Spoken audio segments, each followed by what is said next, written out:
Hello गते को चील का पे तो झरने पे आप को जतो को हैप्पी दिवाली मेरे तरफ से।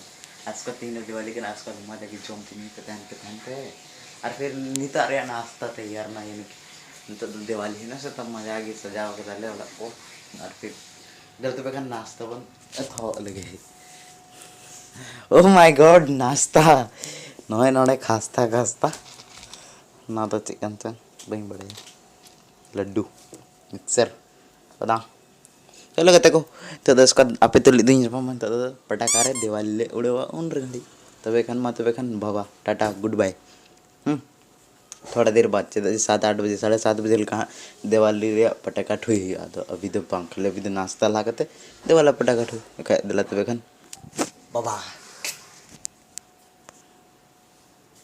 तो नीतो तो नोडे छात्र ली ना छात्र का तब उसका तो पटाखा उड़ो रे अपना एकदम प्लान उसका नोडे थोड़ा लाइट ᱧᱟᱢᱮᱱᱟ ᱥᱮ ᱱᱚᱛᱮ मजेदार आपको दिला तो बेखन पटाखा उड़वा चलो भाई साहब थोड़ा अलग सा गी ñेलok kana यानी कि ᱧᱩᱛ ᱧᱚᱜ गी ñेलok kana से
और ज़्यादा स्पीड होती